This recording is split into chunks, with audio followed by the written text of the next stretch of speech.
Hi, it's time for another verb of the day. Today's verb is tempt, and I've had two viewers recommend this particular verb. So, Luis and Artem, thank you so much for sharing so many wonderful ideas. Let's take a look at some of the ways that we use this verb.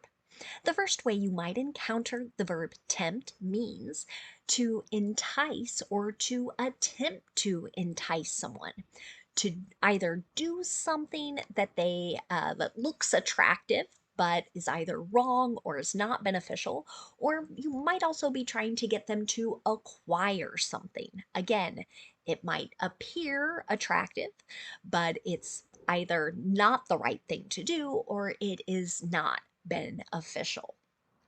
One common way this verb gets used is with unhealthy foods, particularly sweet things, maybe fried foods that many times look very appealing, but we know they're not good for our health. So, that is one way you see this particular verb used. A second way the verb tempt gets used means to have an urge or an inclination to do something. And our third definition here is to attract or allure someone. And a little bit of a preview, allure is going to be tomorrow's verb. So we'll talk a little more about that. So again, um, we're having this strong feeling that we want to either do something or we're attracted to something. For now, you should know that tempt is a regular verb. If you want to make the progressive form of this verb, all you need to do is add ing, and that forms tempting. The past tense and the participle forms of this verb can be made by adding ed. Our base verb, tempt ends with a T sound. So when I add that ed ending, I'm going to make an id sound, and I'm going to add an extra syllable to this verb. The past tense and the participle forms of the verb should sound like this: tempted, tempted. Now, there are some phrasal verbs that you might encounter. The first is to tempt into. This can mean we are enticing or alluring one to enter some place or to enter something. An example of this might be, you can't tempt me into that cold swimming pool, right? So there is nothing someone is going to be able to say or do or maybe promise me that's going to make me get in that cold water. Now, a second way tempt into gets used means to entice or allure someone to do something. An example of that: can I tempt you into joining our team? Sometimes this gets used with recruiting. Um, in a corporate sense, can also be in sort of related to school activities or professional sports. The last phrasal verb you might encounter is to tempt with.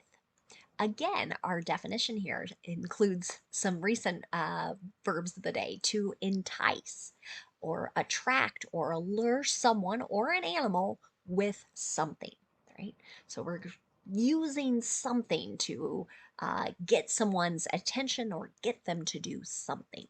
An example of this: they tempted the animals with corn in the trailer in an attempt to move them. So I think this is a thing sometimes farmers will do, but put a little feed in a trailer, right? And that can attract the animal to enter it without a lot of fight or pushback. Okay. Now let's continue using our verb of the day, tempt, and we'll practice a couple verb tenses with it. Today we'll focus on the simple past tense and the present perfect. Let's start with the simple past tense. We use this verb tense to talk about completed actions that occurred at a known point in the past. Many times there will be time signals letting us know that known time. But not every sentence in the simple past tense is going to have a time signal, and that's because it can be implied as part of a longer conversation or a longer passage. The nice thing about making sentences in the simple past tense is that our structure stays the same no matter what our subject is. So, what you're going to notice in the affirmative is we'll have our subject and then we're going to have that ed form the verb. Here's an example.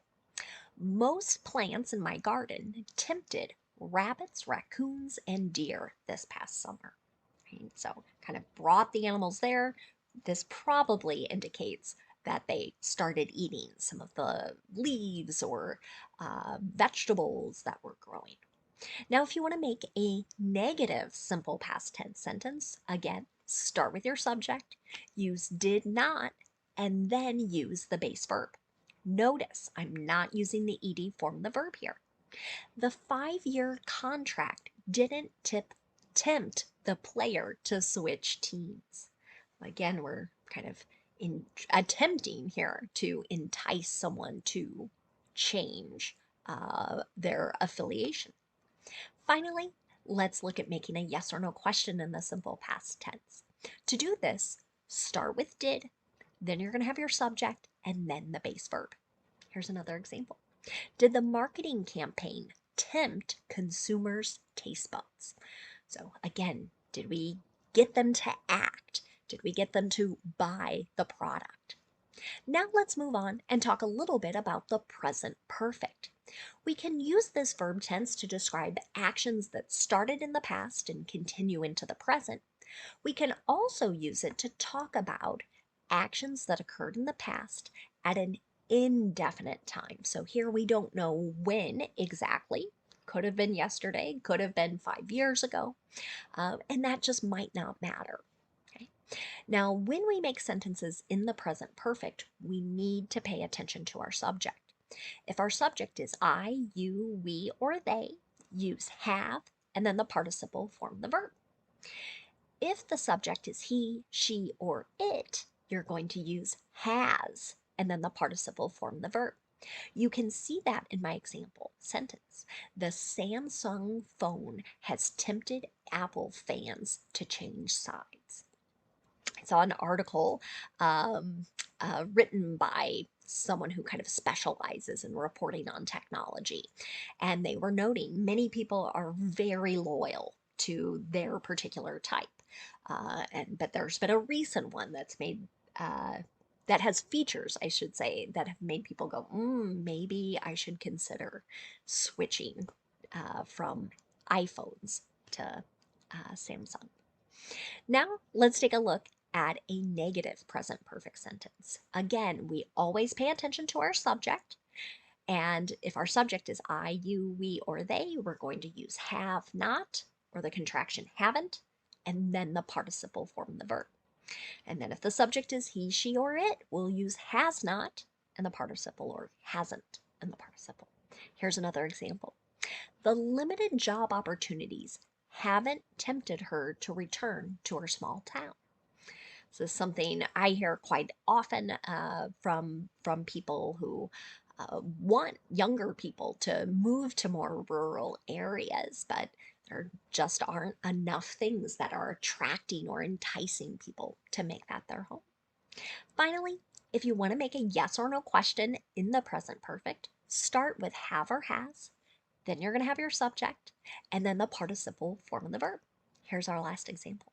Have these baked goods tempted you? Okay. Now, let's spend a moment looking at some words and a phrase related to our verb of the day, tempt. The first word we're going to discuss is the noun, temptation. This is the desire to do something, especially something that might be wrong or unwise. This really goes back to that first definition where we were talking about doing something that is not beneficial. An example of this, again, we hear it a lot with food here in the United States. I'm resisting the temptation to eat another cookie. Okay? So that's one way we can use the noun. A second way to use it is to talk about a thing or course of an action that attracts or tempt someone. An example of that in a sentence might be, there is the temptation to follow tradition, but let's examine why we're doing this. So here's the course of action. Tradition. We've always done something a particular way. In this sentence, someone's saying, okay, I understand that is appealing, but let's talk about why we do it this way. Another word you might encounter is the noun tempter or temptress. This is generally a person or thing that tempts. The second word there, temptress, is particularly used in connection to women. And sometimes I would say it's not used in the best of ways. So, again, that kind of idea of like this person is making me act in maybe the wrong way or an unwise way.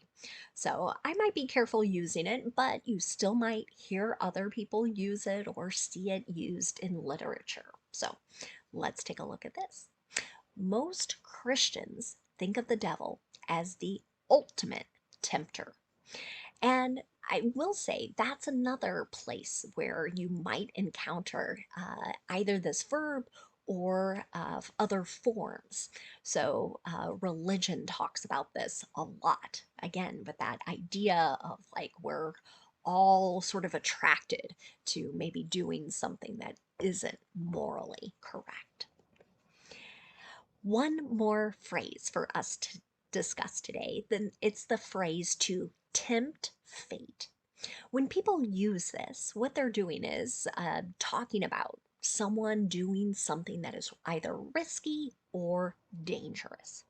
An example of this: don't tempt fate by doom scrolling in bed. So here, the risk, right, is that you make yourself very anxious and it prevents you from falling asleep. So, kind of that idea that you're just going through social media again, looking at your feed or whatever particular social media platform you enjoy, um, seeing kind of negative things, other people panic and worry about something. So, again, a special thanks to Artem and Louise for suggesting today's video. I thank you all for watching. Have a great day.